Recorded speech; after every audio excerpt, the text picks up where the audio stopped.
Ladies and gentleman, ನೆಲ ಜಲ ಭಾಷೆಗಾಗಿ ಪ್ರಾಮಾಣಿಕ ಪತ್ರಿಕೋದ್ಯಮ. ನೀವು ನೋಡ್ತಾ ಇದ್ದೀರಾ ಫೋಕಸ್ ಟಿವಿ. ಪ್ರತಿದಿನದ ಪ್ರಚಲಿತ ವಿದ್ಯಮಾನಗಳ ಕುರಿತಂತೆ ಅದರ ಒಳಹೊರಗಿನ ಒಳನೋಟಗಳನ್ನ ನಿಮ್ಮೆದುರು ತೆರೆದಿಡುವ ವಿಶೇಷ ಕಾರ್ಯಕ್ರಮವೇ ಎಕ್ಸ್ಪ್ಲೈನರ್. ನಾನು ಹಬೀಬ್ ದಂಡಿ. ಎಸ್ ವೀಕ್ಷಕರೇ, ರಾಜ್ಯ ರಾಜಕಾರಣದಲ್ಲಿ ಮತ್ತೊಂದು ದೊಡ್ಡ ಸುದ್ದಿ ಸದ್ದು ಹೊರಗೆ ಬರ್ತಾ ಇದೆ. ಆಕ್ಚುಲಿ ಅದು ಹೊರಗಡೆ ಬಂದಿಲ್ಲ, ಯಾಕಂದ್ರೆ ಈಗಾಗಲೇ ನಮ್ಮ ಬಹುತೇಕ ಮೀಡಿಯಾಗಳು, ಎಲ್ಲ ಮೇನ್ ಸ್ಟ್ರೀಮ್ ಮೀಡಿಯಾಗಳು ಮತ್ತು ಎಲ್ಲ ಪ್ರಮುಖ ಪಕ್ಷಗಳು ಕೂಡ ಈಗ ಹಗ್ಗಜಗ್ಗಾಟ ಮತ್ತು ಆರೋಪ ಪ್ರತ್ಯಾರೋಪದ ಮೇಲೆ ಮುಳುಗುಬಿಟ್ಟಿದ್ದಾವೆ.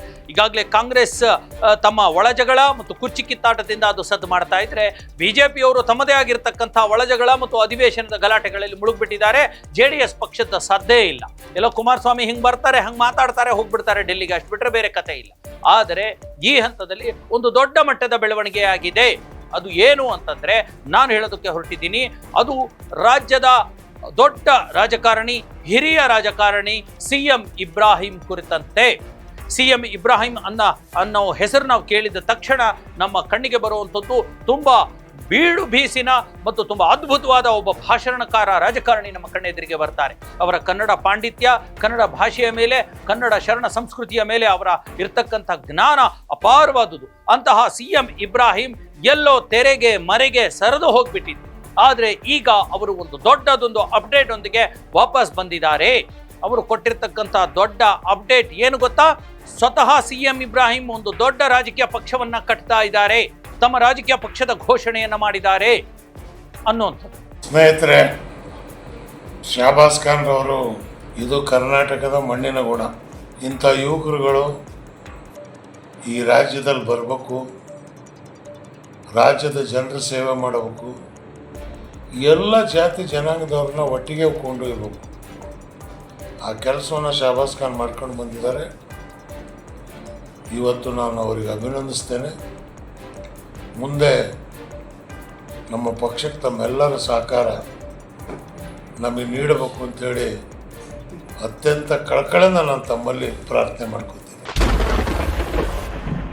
CM ಇಬ್ರಾಹಿಂ ಅಂತ ಕೇಳಿದ ತಕ್ಷಣ ಅವರು ಬಹುತೇಕ ಪಕ್ಷಗಳಲ್ಲಿ ಕೆಲಸ ಮಾಡಿ ಬಂದಿರತಕ್ಕಂಥವ್ರು. ಪ್ರಾಥಮಿಕವಾಗಿ 1967ರಲ್ಲೇ ಅವರು ತಮ್ಮ ಭಾಷಣದ ವಾಗ್ಝರಿಯ ಮೂಲಕ ಎಸ್ ನಿಜಲಿಂಗಪ್ಪನವರ ಒಂದು ಗಮನವನ್ನು ಸೆಳೆದಿರ್ತಕ್ಕಂಥ CM ಇಬ್ರಾಹಿಂ 1978ರವರೆಗೂ ಕಾಂಗ್ರೆಸ್ ಪಕ್ಷದಲ್ಲಿ ಸಕ್ರಿಯವಾಗಿ ಕಾರ್ಯನಿರ್ವಹಿಸ್ತಾರೆ ಮತ್ತು 78ರಲ್ಲಿ ಮೊದಲ ಬಾರಿ ಶಾಸಕರಾಗಿ ಆಯ್ಕೆ ಆಗ್ತಾರೆ.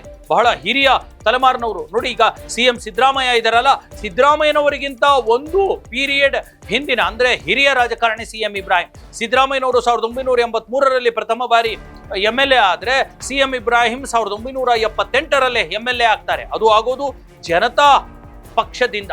1975ರ ಏನು ಇದು ತುರ್ತು ಪರಿಸ್ಥಿತಿ ಹೋರಾಟಗಳು ಬರುತ್ತೆ, ಅದರ ನಂತರ ಅವರು ಜನತಾ ಪಕ್ಷಕ್ಕೆ ಹಾರಿ ಅಲ್ಲಿ ಜನತಾ ಪಕ್ಷದಿಂದ ಶಾಸಕರಾಗಿ ಆಯ್ಕೆ ಆಗ್ತಾರೆ. ಅಲ್ಲಿಂದ ನಿರಂತರವಾಗಿ ಅವರ ಒಂದು ರಾಜಕೀಯ ಜೀವನ ನಡ್ಕೊಂಡು ಬರುತ್ತೆ. CM ಇಬ್ರಾಹಿಂ ಜನತಾ ಪಕ್ಷದಿಂದ ಮತ್ತೆ ಜನತಾ ದಳಕ್ಕೆ ಹೋಗ್ತಾರೆ, ಜನತಾ ಪಾರ್ಟಿ ಅಂತ ಮಾಡ್ಕೊಳ್ತಾರೆ, JDS ಎಸ್ ಅಂತ ಸೇರ್ತಾರೆ, ಅದರ ನಂತರ ಮತ್ತೆ ಕಾಂಗ್ರೆಸ್ ಪಕ್ಷಕ್ಕೆ ಬರ್ತಾರೆ, ಅದರ ನಂತರ ಮತ್ತೆ JDSಗೆ ಹೋಗ್ತಾರೆ. ಈಗ ಅವರು ಒಂದು ರೀತಿಯ ತಟಸ್ಥರಾಗಿರ್ತಕ್ಕಂಥದ್ದು.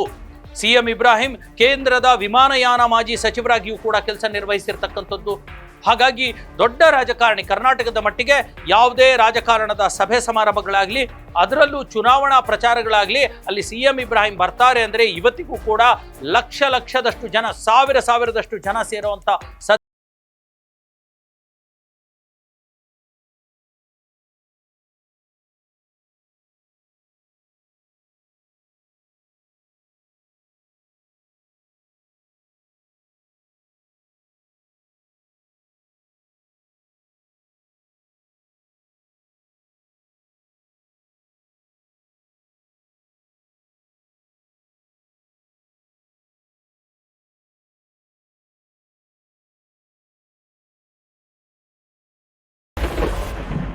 ಎಸ್ ವೀಕ್ಷಕರೇ, ಯಾವಾಗ CM ಇಬ್ರಾಹಿಂ ಕಾಂಗ್ರೆಸ್ ಅನ್ನ ತೊರೆದು ಜನತಾ ಪಕ್ಷವನ್ನು ಸೇರಿದ್ರು, ಜನತಾ ಪಕ್ಷದಲ್ಲಿ ಅವರು ದೇವೇಗೌಡರೊಂದಿಗೆ JDS ಅಲ್ಲೂ ಕೂಡ ಗುರುತಿಸ್ಕೊಂಡ್ರು. ದೇವೇಗೌಡರು ಮತ್ತು IK ಗುಜ್ರಾಲ್ ಅವರ ಒಂದು ಪ್ರಧಾನಮಂತ್ರಿ ಗಿರಿಯಲ್ಲೂ ಕೂಡ ಅವರು ಕೇಂದ್ರ ಸಚಿವರಾಗಿ ಮುಂದುವರೆದ್ರು. ಅದರ ನಂತರ 2008ರವರೆಗೂ ಕೂಡ CM ಇಬ್ರಾಹಿಂ JDS ಅಲ್ಲೇ ಇರ್ತಾರೆ. ಆದರೆ ಅದರ ನಂತರ ಗೊಂದಲಗಳಿಗಾಗಿ ನಂತರ JDS ಇಂದ ಹೊರಬಂದು ಸಿದ್ದರಾಮಯ್ಯನವರ, ಅಷ್ಟೊತ್ತಿಗೆ ಸಿದ್ದರಾಮಯ್ಯ ಕಾಂಗ್ರೆಸ್ ಪಕ್ಷ ಸೇರ್ಕೊಂಡಿರ್ತಾರೆ, ಅಹಿಂದ ಸಮಾವೇಶ ಮಾಡಿದ್ರು ಅಂತೇಳಿ JDSನವರು ಅವರನ್ನ ಉಚ್ಚಾಟನೆ ಮಾಡಿ ಮಾಡಿರ್ತಾರೆ. ಅದರ ನಂತರ ಸಿದ್ದರಾಮಯ್ಯನವರ ನೇತೃತ್ವದಲ್ಲಿ ಸಿಎಂ ಇಬ್ರಾಹಿಂ 2008ರಲ್ಲಿ ಕಾಂಗ್ರೆಸ್ ಪಕ್ಷವನ್ನು ಸೇರ್ಕೊಳ್ತಾರೆ. ಅದರ ನಂತರ ಮತ್ತೆ 2018-19 ಕೂಡ ಅವರು ಕಾಂಗ್ರೆಸ್ ಪಕ್ಷದಲ್ಲೇ ಇರ್ತಾರೆ. ನಂತರ ಮತ್ತೆ ಸಿಎಂ ಇಬ್ರಾಹಿಂ ಕಾಂಗ್ರೆಸ್ನಲ್ಲೂ ಕೂಡ ಸರಿಯಾದ ಸ್ಥಾನಮಾನ ಸಿಗಲಿಲ್ಲ ಅನ್ನುವಂಥ ಮಾತನ್ನ ಹೇಳಿ ಮತ್ತೆ JDS ಪಕ್ಷಕ್ಕೆ ಹೋಗ್ತಾರೆ. JDS ಪಕ್ಷದ ರಾಜ್ಯಾಧ್ಯಕ್ಷರಾಗಿಯೂ ಕೂಡ ಕೆಲಸ ಮಾಡ್ತಾರೆ. ಅದರ ನಂತರ ಯಾವಾಗ JDS ಪಕ್ಷ 2024ರ ಸಂಸತ್ ಚುನಾವಣೆಯಲ್ಲಿ ಬಿಜೆಪಿ ಜೊತೆಗೆ ಸೇರ್ಕೊಳ್ಳುತ್ತೋ ಆಗ ಬಿಜೆಪಿಯ ಕೋಮು ರಾಜಕಾರಣವನ್ನು ವಿರೋಧಿಸಿ, ಕೋಮು ರಾಜಕಾರಣಿಗಳೊಂದಿಗೆ ಜಾತ್ಯತೀತ ರಾಜಕಾರಣಿಗಳು ಪಕ್ಷ ಸೇರ್ಕೊಳ್ಳೋದನ್ನ ವಿರೋಧಿಸಿ ಸಿಎಂ ಇಬ್ರಾಹಿಂ JDS ಪಕ್ಷದಿಂದ ಮತ್ತೆ ಹೊರಗಡೆ ಬರ್ತಾರೆ. ಯಾವಾಗ 2024ರಿಂದ JDS ಪಕ್ಷದಿಂದ ಹೊರಗಡೆ ಬರ್ತಾರೋ ಸಿಎಂ ಇಬ್ರಾಹಿಂ ಎಲ್ಲೂ ಕೂಡ ತೊಡಸ್ಕೊಳ್ಳೋದಿಲ್ಲ.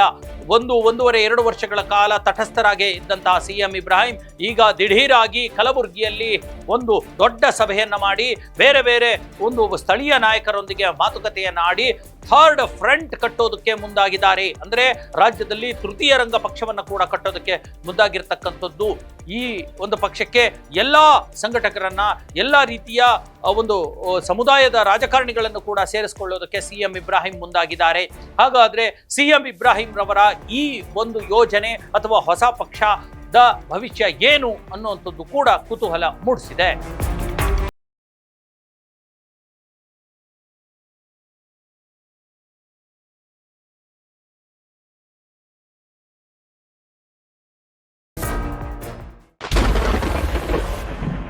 ನೋಡಿ, JDS ಇಂದ ಹೊರಗಡೆ ಬಂದಿರತಕ್ಕಂತಹ ಸಿಎಂ ಇಬ್ರಾಹಿಂ ಈಗ ಕಾಂಗ್ರೆಸ್ ಪಕ್ಷಕ್ಕೆ ಮತ್ತೆ ವಾಪಸ್ ಬರುವಂತ ಸಾಕಷ್ಟು ಪ್ರಯತ್ನಗಳು ನಡೆಯಿತು. ಅವರ ಬೆಂಬಲಿಗರಿಂದ ಸಿದ್ದರಾಮಯ್ಯನವರ ಮನವೊಲಿಸುವಂತ ಎಲ್ಲ ಕೆಲಸಗಳು ನಡೆಯಿತು.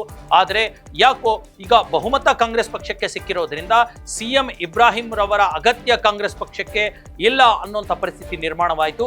ಪ್ರಮುಖವಾಗಿ DK ಶಿವಕುಮಾರ್, KPCC ಅಧ್ಯಕ್ಷರಾಗಿರ್ತಕ್ಕಂಥ DK ಶಿವಕುಮಾರ್ ಸಿಎಂ ಇಬ್ರಾಹಿಂ ರವರನ್ನ ಮತ್ತೆ ಪಕ್ಷಕ್ಕೆ ತೆಗೆದುಕೊಳ್ಳಲಿಕ್ಕೆ ತುಂಬಾ ಉತ್ಸಾಹವನ್ನ ತೋರಿಸಲಿಲ್ಲ. ಇದು ಅವರು ಕಾಂಗ್ರೆಸ್ ಸೇರುವಂತಹ ಒಂದು ಪರಿಸ್ಥಿತಿಯನ್ನ ನೆನೆಗುದಿಗೆ ಬಿತ್ತು. ಹಾಗಾಗಿ ಈಗ 2028ಕ್ಕೆ ಮತ್ತೆ ಚುನಾವಣೆ ಬರ್ತಾ ಇದೆ. ಆ ಚುನಾವಣೆಗೆ ತಮ್ಮ ಅಸ್ತಿತ್ವವನ್ನು ಮತ್ತೆ ಸ್ಥಾಪನೆ ಮಾಡಲಿಕ್ಕೆ ಸಿಎಂ ಇಬ್ರಾಹಿಂ ಈಗ ಕಲಬುರಗಿ, ಬೀದರ್, ಈ ಹೈದರಾಬಾದ್, ಕರ್ನಾಟಕ ಸೇರಿದಂತೆ ರಾಜ್ಯಾದ್ಯಂತ ಥರ್ಡ್ ಫ್ರಂಟ್ ತೃತೀಯ ರಂಗವನ್ನು ಕಟ್ಟೋಕೆ ಮುಂದೆ ಹೋಗಿರ್ತಕ್ಕಂಥದ್ದು ದೊಡ್ಡ ಚರ್ಚೆಯನ್ನ ಹುಟ್ಟು ಹಾಕಿದೆ. ಹಾಗಾದ್ರೆ ಸಿಎಂ ಇಬ್ರಾಹಿಂ ಈಗ ಹೊಸ ಪಕ್ಷ ಕಟ್ಟಿರ್ತಕ್ಕಂಥದ್ದೇನು, ಈಗಾಗಲೇ ಅವರು APJD ಅನ್ನುವಂಥ ಒಂದು ಪಕ್ಷವನ್ನು ಕೂಡ ಕಟ್ಟಿದ್ರು, ಘೋಷಣೆ ಮಾಡಿದ್ರು. ಹಾಗಾಗಿ ಆ ಪಕ್ಷಕ್ಕೆ ಸತೀಶ್ ಜಾರಕಿಹೊಳಿ ಅವರೇ ನೇತೃತ್ವವನ್ನು ವಹಿಸಿದ್ದನ್ನ ಜನ ಮರೆತು ಹೋಗಿರಬಹುದು. ಸ್ವತಃ ಸಿಎಂ ಇಬ್ರಾಹಿಂ ಹೇಳಿರೋ ಹಾಗೆ ಜಾರಕಿಹೊಳಿಯನ್ನ ನಾನೇ APJDಗೆ ಒಂದು ಪ್ರಮುಖ ಹುದ್ದೆಗೆ ಕೂರಿಸಿದ್ದೆ, ಹಾಗೆ ನಾನು ಲೀಡರ್ಗಳನ್ನ ನಾನು ಬೇಕಿದ್ರೆ ಬೆಳೆಸ್ತೀನಿ ಅನ್ನುವಂಥ ಒಂದು ಮಾತನ್ನ ಹೇಳ್ತಿದ್ದಾರೆ. ನೋಡಿ ವೀಕ್ಷಕರೇ, APJDಯನ್ನ ಅವರು ಈಗಾಗಲೇ JDSನೊಂದಿಗೆ ಜಗಳ ಮಾಡಿ ಕಟ್ಟೋದಕ್ಕೆ ಮುಂದಾಗಿದ್ರು. APJD ಅಂದ್ರೆ ಅಖಿಲ ಭಾರತೀಯ ಪ್ರೋಗ್ರೆಸಿವ್ ಜನತಾ ದಳ ಅನ್ನುವಂತಹ ಒಂದು ಪಕ್ಷವನ್ನು ಕಟ್ಟೋದಕ್ಕೂ ಮುಂದಾಗಿದ್ರು. ಆದ್ರೆ ನೋಡಿ, ಈಗ ಕರ್ನಾಟಕದ ರಾಜಕಾರಣವನ್ನು ಗಮನಿಸಿದರೆ ಕರ್ನಾಟಕದಲ್ಲಿ ಬೇರೆ ಪಕ್ಷವನ್ನು ಕಟ್ಟಿ ಅಥವಾ ಅಂಗಪಕ್ಷಗಳನ್ನು ಕಟ್ಟಿ ಯಶಸ್ವಿಯಾಗಿರ್ತಕ್ಕಂಥವ್ರು ತುಸು ಕಡಿಮೆಯೇ. ನೋಡಿ, ಮಹಾನ್ ದೊಡ್ಡ ರಾಜಕಾರಣಿಯಾಗಿರ್ತಕ್ಕಂಥ S ಬಂಗಾರಪ್ಪನವರು ಕೂಡ 1991-92ರಲ್ಲಿ ಒಂದು ಪಕ್ಷವನ್ನು ಕಟ್ಟಿದ್ರು, KPC ಅನ್ನುವಂಥದ್ದು, ಕರ್ನಾಟಕ ಪ್ರದೇಶ ಕಾಂಗ್ರೆಸ್ ಅನ್ನ ಕಟ್ಟಿದ್ರು. ಆದ್ರೆ ಅದರಲ್ಲಿ ಅವರು ಸಫಲರಾಗಲಿಲ್ಲ, ಅವರ ಪಕ್ಷ ಅಧಿಕಾರಕ್ಕೆ ಬರಲಿಲ್ಲ. ಅವರು ಮತ್ತೆ ಕಾಂಗ್ರೆಸ್ಸಿಗೆ, JDSಗೆ, ಬಿಜೆಪಿಗೆ, ಸಮಾಜವಾದಿ ಪಾರ್ಟಿಗೆ, ಹೀಗೆ ಸಿಕ್ ಪಾರ್ಟಿಗಳಿಗೆ ಹೋಗಿ ತಮ್ಮ ರಾಜಕೀಯ ಜೀವನವನ್ನು ಒಂದು ರೀತಿಯ ಅತಂತ್ರಗೊಳಿಸ್ಕೊಂಡು ಬಿಟ್ರು. ಅದರ ನಂತರ BS ಯಡಿಯೂರಪ್ಪನವರು, ಮತ್ತೊಬ್ಬ ಮಾಜಿ ಮುಖ್ಯಮಂತ್ರಿ, ಅವರು ಕೂಡ KJP ಅನ್ನುವಂಥ ಒಂದು ಪಕ್ಷವನ್ನ 2012ರಲ್ಲಿ ಕಟ್ಟಿದ್ರು, ಕರ್ನಾಟಕ ಜನತಾ ಪಾರ್ಟಿ ಅನ್ನುವಂಥದ್ದು. ಅದು ಕೂಡ 2013ರ ಚುನಾವಣೆಯಲ್ಲಿ ಹೆಚ್ಚು ಮತ ಗೆಲ್ಲಿಲ್ಲ, ಅದಕ್ಕೆ ಅಸ್ತಿತ್ವನೇ ಹೋಯಿತು. ಮತ್ತೆ ಯಡಿಯೂರಪ್ಪ BJPಗೆ ವಾಪಸ್ ಆದ್ರು.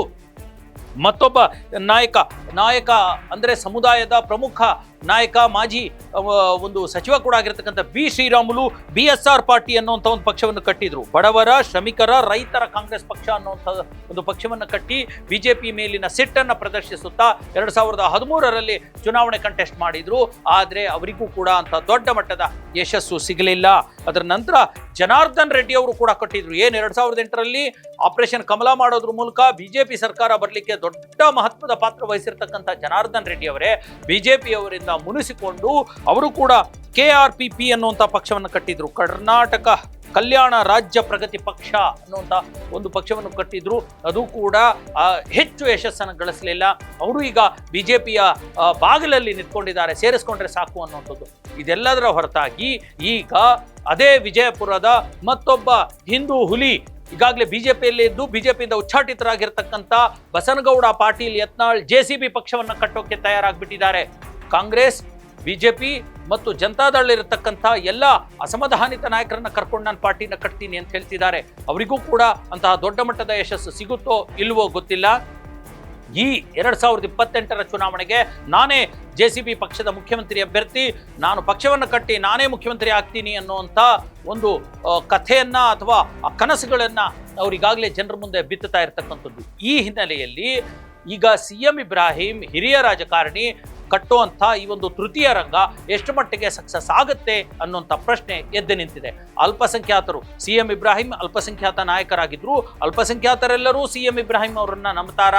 ಬೇರೆ ಬೇರೆ ಪಕ್ಷಗಳಿರತಕ್ಕಂಥ, ಅದರಲ್ಲೂ ಪ್ರಮುಖವಾಗಿ ಕಾಂಗ್ರೆಸ್ ಪಕ್ಷದಲ್ಲಿರ್ತಕ್ಕಂಥ ಅಲ್ಪಸಂಖ್ಯಾತ ನಾಯಕರು ಕೆಲವರು, ಜಮೀರ್ ಅಹಮದ್ ಇರ್ಬೋದು, ತನ್ವೀರ್ ಸೇಠ್ ಇರ್ಬೋದು, ಹೀಗೆ ರಹೀಂ ಖಾನ್ ಇರ್ಬೋದು, ಹ್ಯಾರಿಸ್ ಇರ್ಬೋದು, ಈ ಥರದ ನಾಯಕರು ಈಗಾಗಲೇ CM ಇಬ್ರಾಹಿಂ ರವರ ತಟಸ್ಥತನದಿಂದ ಉಂಟಾಗಿರ್ತಕ್ಕಂಥ ನಿರ್ವಾತವನ್ನ ಅವರು ತಮ್ಮ ಅಲ್ಪಸಂಖ್ಯಾತ ಮತಗಳನ್ನು ಗಳಿಸಿಕೊಳ್ಳುವಲ್ಲಿ ಈಗಾಗಲೇ ಯಶಸ್ವಿಯಾಗಿದ್ದಾರೆ. ಅವರೆಲ್ಲರಿಂದ ಮತ್ತೆ ಅವರ ಒಂದು ಗಮನವನ್ನ CM ಇಬ್ರಾಹಿಂ ಗಳಿಸ್ಕೊಳ್ತಾರ, 2028ಕ್ಕೆ ಸ್ಪರ್ಧೆ ಮಾಡ್ತಾರ ಅಥವಾ ಇದು ಕೂಡ ರಾಜಕಾರಣದ ಮತ್ತೊಂದು ತಂತ್ರ ಆಗಿದೆಯಾ, ಅಥವಾ ನಿಜವಾಗ್ಲೂ CM ಇಬ್ರಾಹಿಂ ಸಿಡಿದೇಳ್ತಾರ, ಅವರ ಪಕ್ಷಕ್ಕೆ ರಾಜ್ಯದ ಜನ ದೊಡ್ಡ ಮಟ್ಟದಲ್ಲಿ ಸಪೋರ್ಟ್ ಮಾಡ್ತಾರಾ ಅನ್ನುವಂಥ ಪ್ರಶ್ನೆಗಳಿಗೆ ಕಾಲವೇ ಉತ್ತರ ಕೊಡಲಿ.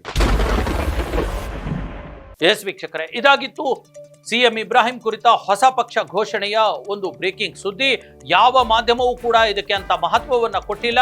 ಆದರೆ ರಾಜಕಾರಣದಲ್ಲಿ ಯಾವುದು ಕೂಡ ಸಣ್ಣದಾಗಿ ಯೋಚಿಸಬಾರದು, ನಿರ್ಲಕ್ಷ್ಯ ಮಾಡಬಾರದು ಅನ್ನೋ ನಿಟ್ಟಿನಲ್ಲಿ ನಿಮ್ಮ ಫೋಕಸ್ ಟಿವಿ ಕೂಡ ಈ ವಿಚಾರವನ್ನ ನಿಮ್ಮ ಮುಂದೆ ಇಟ್ಟಿದೆ.